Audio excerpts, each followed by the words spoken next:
તો આ તરફ છોટાઉદેપુરના તેજગઢ પાસે ડાયવર્ઝનનું સમારકામ શરૂ। તેજગઢના રોજકુવા ગામ પાસેનું ડાયવર્ઝન વરસાદમાં ધોવાઈ ગયું છે। માર્ગ અને મકાન વિભાગની ટીમે સમારકામ હાથ ધર્યું છે।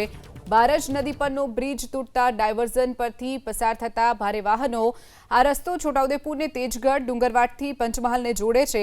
ત્યારે છોટાઉદેપુરના તેજગઢ પાસે બીજું એક ડાયવર્ઝન ધોવાઈ ગયું છે। ડાયવર્ઝનનું સમારકામ અહીંયા ચાલતું હતું। તેજગઢના રોજકુવા ગામ પાસે ડાયવર્ઝન ધોવાયું છે। પહેલા વરસાદમાં જ ડાયવર્ઝન ધોવાઈ જતા ગ્રામજનોને હાલાકી વેઠવાનો વારો આવ્યો છે।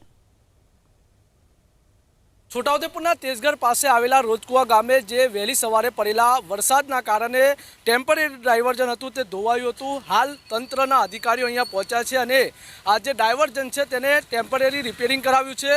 મહત્વની વાત એ છે કે અહીંયા સ્લેબ ડેમની કામગીરી ચાલી રહી છે, તેના કારણે અહીંયા ડાયવર્ઝન આપવામાં આવ્યું છે। જે ભારદારી વાહનો છે તે પણ અહીંયાથી પસાર થાય છે, પરંતુ જે પ્રકારે છોટાઉદેપુર જિલ્લામાં પડેલા વરસાદના કારણે પાણીનો ફ્લો વધુ હોય તેના કારણે આ ડાયવર્ઝન હતું તે ધોવાઈ ગયું હતું। સ્ટેટ આરએનબી વિભાગના જે અધિકારીઓ છે તે અત્યારે અહીંયા પહોંચ્યા છે અને જે ડાયવર્ઝનની રિપેરિંગની કામગીરી કરાવી છે અને વાહન વ્યવહાર શરૂ કરાવ્યો છે। પરંતુ કહી શકાય કે જે ડાયવર્ઝન છે કે કામ ચલાવ ડાયવર્ઝન હોય તેના કારણે અહીંયાથી અત્યારે વાહનો પસાર થઈ રહ્યા છે અને વાહન ચાલકો માંગ કરી રહ્યા છે કે જે ડાયવર્ઝન છે તેની વ્યવસ્થિત કામગીરી કરવામાં આવે તેવી વાહન ચાલકો માંગ કરી રહ્યા છે। રેહાન પટેલ, એબીપી અસ્મિતા, છોટાઉદેપુર।